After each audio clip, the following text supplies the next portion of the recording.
Welcome to Integrative Medicine and Nutrition for Diabetes, Cognitive Decline, and Alzheimer's.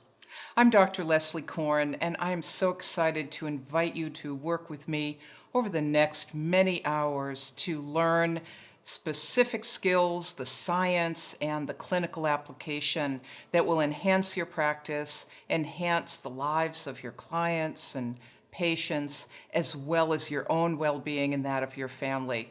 Now, let's dive in.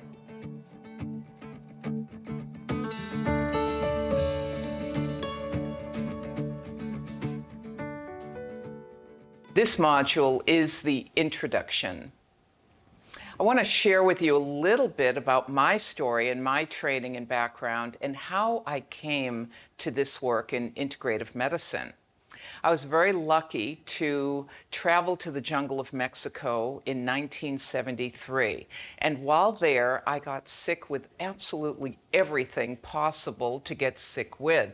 And that turned out to be one of the blessings of my life because it afforded me the opportunity to learn and study with local healers, to study traditional medicine, which is medicine rooted in cultural practices, and where there was no doctor, there were no phones, there was no electricity. I was really on my own to figure out how to stay healthy and how to prevent illness, and then how to return to health.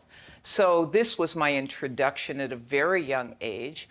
I had come from Boston, where I'd been very involved in the feminist health movement, involved in our bodies, ourselves in the early days. And I was so interested to share my knowledge of self-care and women's health with women in the village. And we developed a wonderful collaborative exchange in which I shared what I knew and women shared what they knew about the use of nutrition and herbs and hydrotherapy and the use of nature in health.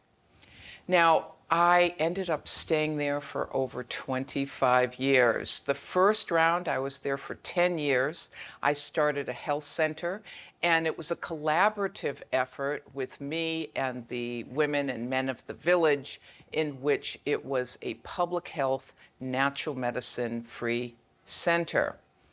And during this time, I was observing that we were moving from acute illnesses, the kinds of illnesses that were common in less developed regions and in rural areas, things like acute illnesses, dysentery, things subject to hygiene or lack of potable water. I noticed that the illnesses started transforming. This was during the 80s. Stress started increasing. The use of alcohol was increasing, and what was coming into the village were refined foods, refined sugar products. And over the 10, 15 years of that initial phase of my work there in public health, I noticed that the acute illnesses started diminishing, but the chronic illnesses, including diabetes and cardiovascular disease, started increasing. This really intrigued me and led to not just my clinical training in public health, but my interest in the role of what I ended up calling nutrition trauma, the introduction of foods into environments that were not suited to those individuals. And we see now nutrition trauma all over the world. This is the eating of foods that we're biologically not meant to eat. And I'll discuss this further as we look at diet and digestion and nutritional therapies later on in this training. But this was my initial introduction. I was so intrigued and fascinated and benefited so much from the application of traditional medicine. I returned to the United States. I like to joke, to the jungle of Harvard, out of the jungle of Mexico. And I studied not only psychotherapy and behavioral medicine, which is what my PhD is in behavioral medicine or applied psychophysiology, the relationship between the mind and body mediated by the autonomic nervous system. But I also spent 2 years in public health studying the role of traditional plants and foods. I was particularly interested in proteolytic enzymes and the role of papaya. Now, you might ask, what does papaya have to do with our health? But it has a very important component that we use to decrease inflammation in the body. So while at Harvard, I was studying about the traditional use of papaya.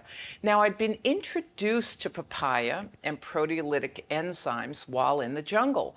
I observed that after the Sunday slaughter, men would lay the beef out on a large table, and one man would climb a papaya tree, take down a few green papaya, slice the skin off, and out would come this oozy white substance, which is known as papain, the proteolytic enzyme. He would then lay the skin oozing with papain over this meat to tenderize it. Now, those of you who use Adolph's meat tenderizer, and I certainly hope you don't actually, know that the prime ingredient of Adolph's meat tenderizer is papain, proteolytic, meaning protein digesting.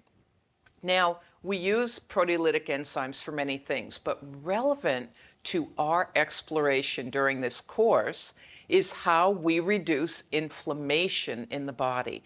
Inflammation is a key area I want you to keep in mind because so much of our intervention will be focused on decreasing inflammatory process in the body, in the arteries, in the brain. And how are we going to do this? So we're not going to climb papaya trees up in Minnesota or Wisconsin or even in Boston, but we can access lyophilized or dehydrated proteolytic enzymes, and we can take them. Now, you don't need to have diabetes or Alzheimer's to benefit. Even just taking them on an empty stomach once or twice a day is going to keep down inflammatory process, reduce pain.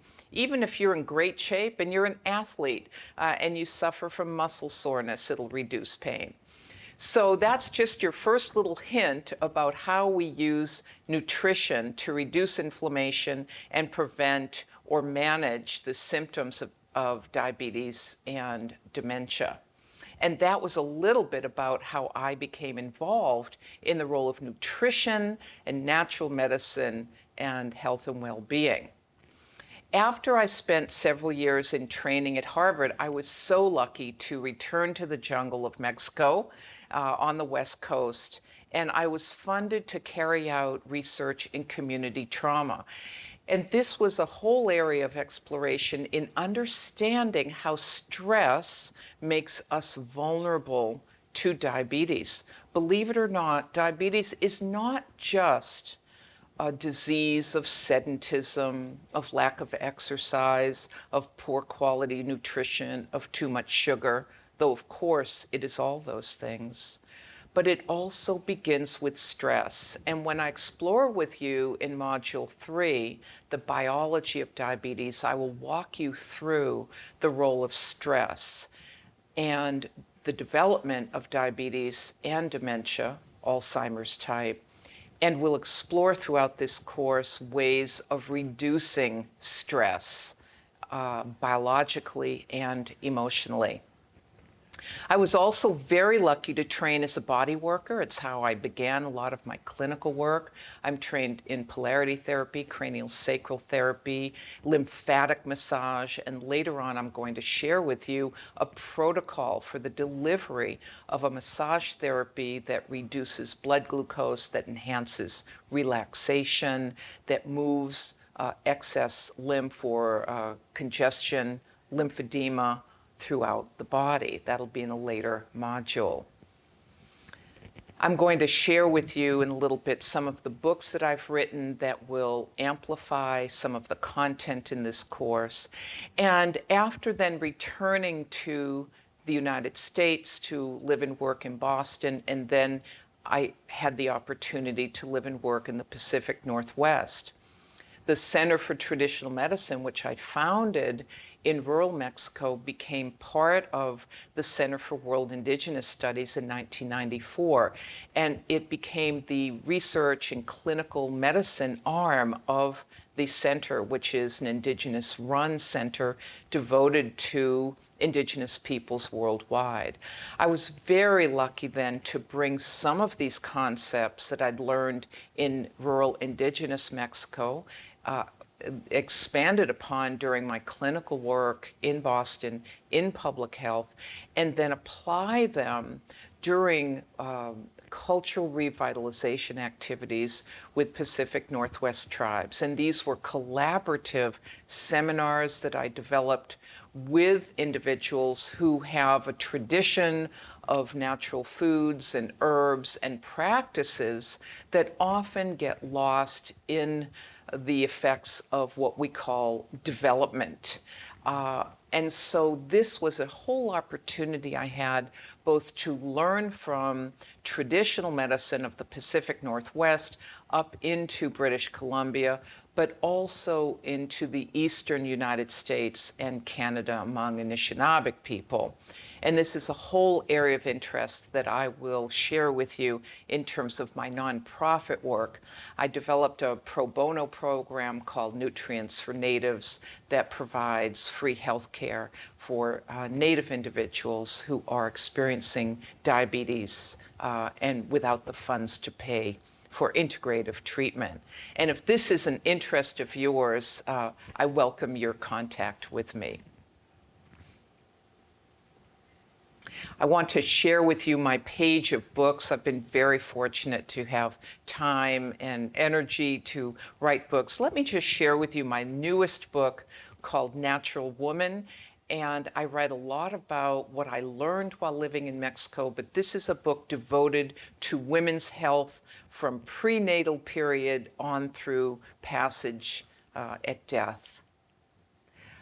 My book, Nutrition Essentials for Mental Health, is a clinical textbook designed for clinicians who want to learn more about nutrition and its effect on mental health, depression, stress, and the other DSM categories.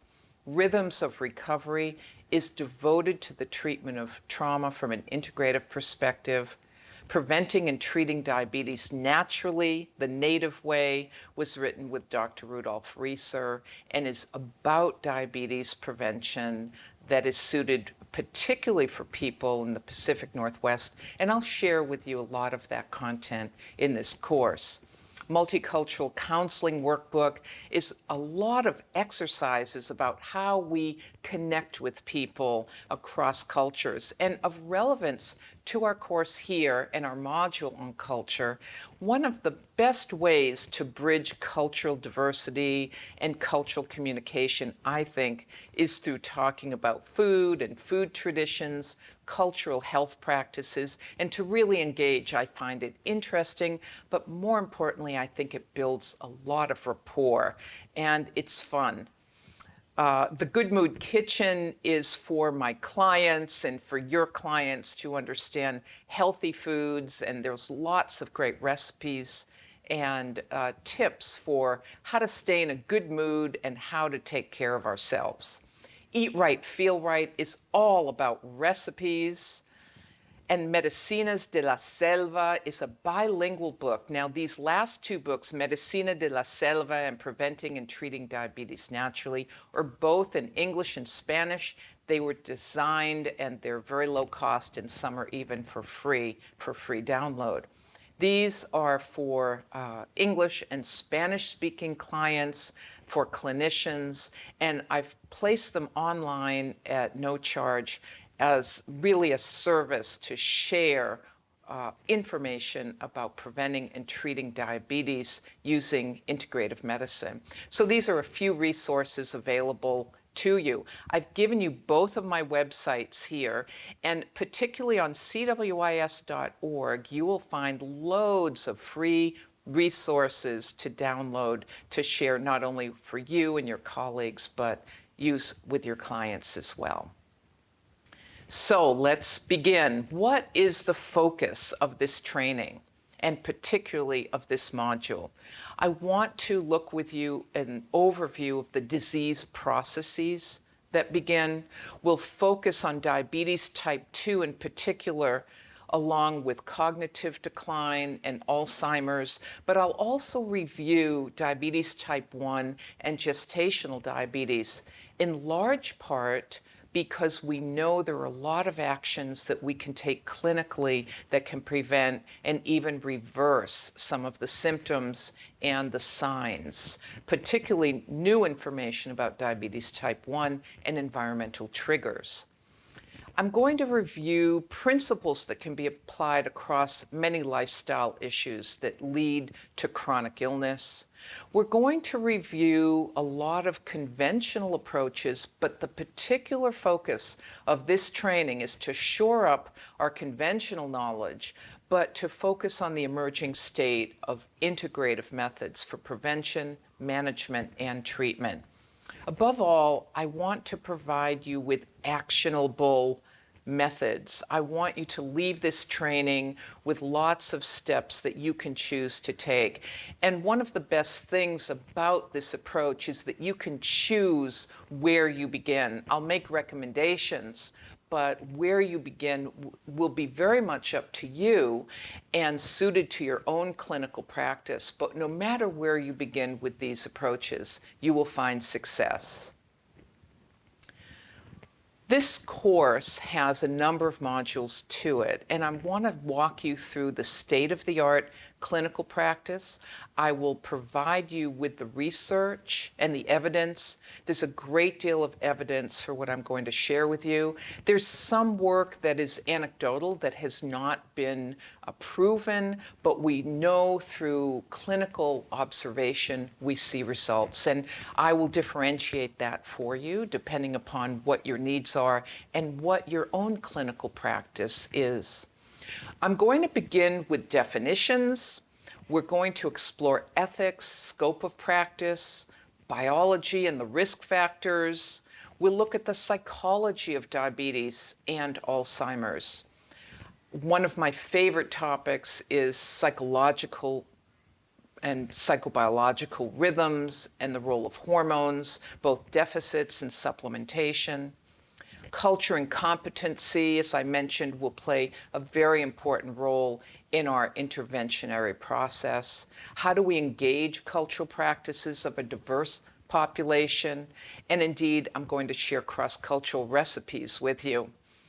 I will walk you through assessment and evaluation methods, digestion and diet, culinary and spice medicine, herbal medicine, nutritional supplementation, the role of pharmaceuticals and their interactions with nutrition, herbal medicine, diet, and then, of course, exercise and movement, along with bodywork therapies and beyond. I'll provide you with resources, and we'll talk a little bit about developing a niche practice.